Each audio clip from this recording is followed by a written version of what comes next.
When you tell the world that you're going to take on the Porsche 911, there's no messing around. So let's find out if this new Mercedes-AMG GT is any good. As a limey, it's quite weird to fly 8,000 miles to avoid Europe's December weather and land up in a rainstorm south of San Francisco, but such is life. It doesn't really matter if you have Laguna Seca at your disposal though. I'm sure there are better racetracks out there, but I'm not sure I've driven them. I love this place. But enough chat, let's have a look at the machine. This is the first appearance of AMG's new 4-litre twin-turbo V8, codename M178. It offers 510 horsepower and a huge 479 foot-pounds of torque, and the underhood nostril that creates a ram air effect for the exposed blowers is one of the coolest tricks of 2014. The motor is set way back in the chassis that's effectively a shortened SLS shell. The tracks are near identical, the front suspension and hydraulic steering rack are carried over from the gullwing, but the rear axle is new. The cabin is wide and cosy, the centre console is huge, with Fisher-Price buttons and dizzying numbers of chassis and driving modes. Before we go and spoil some rubber, here's a peek under the skin. Right, here's a cutaway of the new AMG GT, okay? It's worth looking at this because it's quite clever. First of all, the engine. Those things that look like snails in there, they're turbochargers. There's two of them, they're sat within the V, which is an idea that BMW came up with for the M5 engine. I don't say they've copied it here, but it's very clever because it's a packaging masterpiece because it means the motor's smaller, but it also means the intake lengths are quite short, which gives great response, which means the end of turbo lag, supposedly, and you'll find out in the video whether that's worked or not. The motor can sit nice and low in the car because it's dry sumped, so there you go, that's Royal Tank and that's your dipper there. Front suspension, in fact the whole front axle assembly is straight off an SLS, and it has, because of that, a hydraulic steering rack, which is probably exactly what you want if you're going to take on the 911, because that's the 911's weakest aspect. So a normal steering rack, and just look at the size of these components, they are massive. The SLS suspension is basically race spec, it's enormous. Just down here is a dynamic engine mount, so the whole powertrain is suspended on those engine mounts that can effectively change the viscosity of the damper, and that means they can be firm when you want them to be firm and soft when you want them to be soft. Come down the middle here. It's a transaxle, so engine in the front, gearbox in the back, with a massive carbon torque tube, or prop shaft as we call it in English, all the way down the middle of the car. At the back, Getrag dual clutch gearbox. This was a real problem for the SLS originally because they had to go for quite slow shift times to maintain the life on the gearbox. They've reworked it heavily and you get much more immediate shifts now, so a big solution there. The whole rear axle assembly is completely new for this car. It's not from an SLS and it's really impressive. So it's quite conventional, it's double wishbones, but the connection points are direct basically. The lower arm comes straight back to the wheel carrier, so you've got really good wheel control under load. So the car is, yeah, very controlled. At the back, standard crazy exhaust from AMG. I can't show you this here, but it makes an amazing noise. And so many people have tried to make these turbocharged engines deliver some music, and it seems AMG is kind of the first ones to do it. And so that's the rolling chassis of the GT.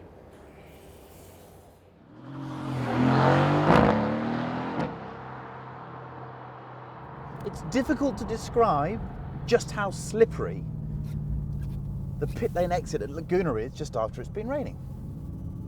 It is treacherous. There's sand and all sorts of other stuff. So I'm going to leave the systems on and go for one lap driving a bit straighter around this amazing racetrack. The AMG GT in S-Spec, 510 horsepower, 479 foot-pounds of torque. It's a weapon. I really like it. Okay, you can probably hear there's some rather exceptional noises going on in the background as well. This thing is a riot. It's a little muscle car that happens to be very good on the circuit. I've got the gearbox and the transmission set to race, which is the most aggressive setting possible. I've got the manual override, so I'm just using the paddles, nothing happening there.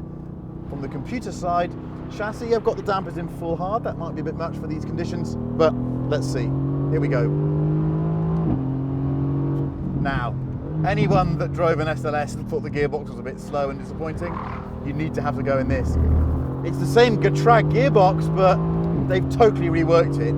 It's instant, pop, you get these lovely whaps and noises, and the exhaust note just crackles away. It's fantastic.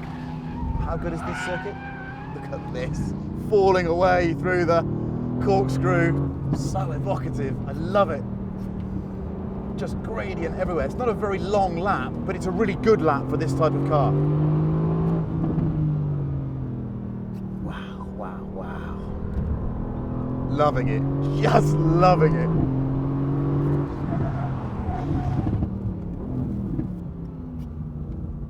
Oof.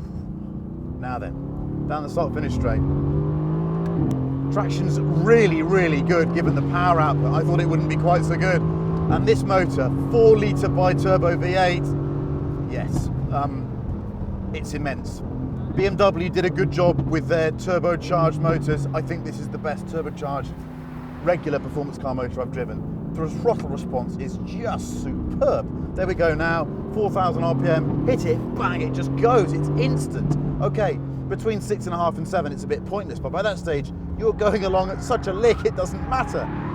Front axle handling, let's talk about that. Wow, you can just turn the car in at great speed because it's got really good front axle grip. It's got the wide track from the SLS, but you've got loads of confidence. A Michelin Pilot Sport Super Sport tyre that is just doing great work, and a hydraulic steering rack. Do you know what, of all the things this car takes in the battle with the 911, I think the hydraulic steering might be the most important. It's just conventional steering, and whatever you seem to do with electric steering, this seems to be better. The old way seems to be better than steering.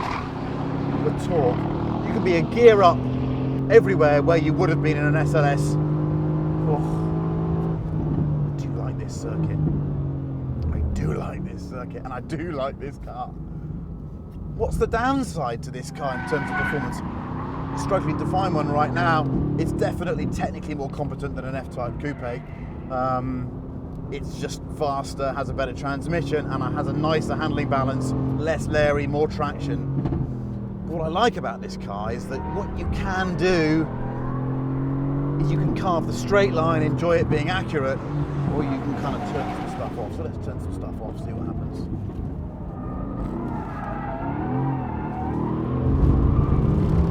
Oh, it'll do that. Yes, okay. Well, for such a short wheelbase, lovely predictable chassis, you can just pitch it in, let the rear come round, and then just ride it out on the throttle. And the diff is really good too. It's not too locked, not too open. That's because it's variable, it's changing the whole time. It does mean that you've got a lot of options with the car. And sometimes you get in the car and you just feel absolutely pinned. You think, I'm comfortable here. The driving position's good, the steering wheel's in the right place. I just feel I can get into this thing very quickly and immediately. And you can. Wow, here's the slightly insane corkscrew. Wow. Wow, wow, wow. And here's the even insaner corner after the corkscrew. And then there's the one after the corkscrew. I don't know what. It's probably got a number or something, hasn't it? Wow.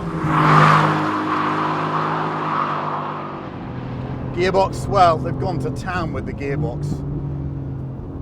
The SLS struggled with that Getrag 7-speed double clutch gearbox, and they've just redone it this time, and it has come back faster, more controllable. It's everything that you would have wanted first time round. Really like it, really like it.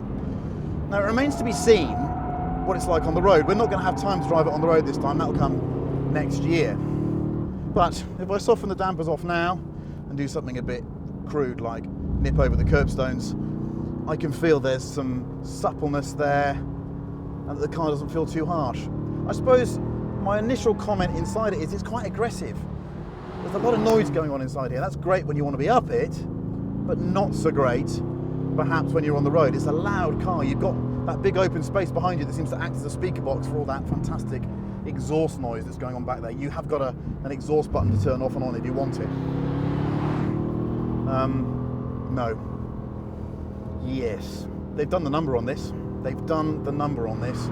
Whereas the SLS, I thought, was a great car once you got really in tune with it. It took some time to get in tune with it because it was so long in the wheelbase and you felt there was so much car ahead of you.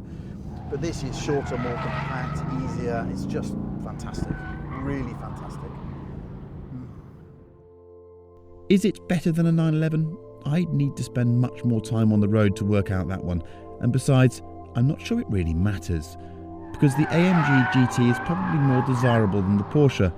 It's a bustling character and it doesn't try to be a 911, and that makes it all the more appealing.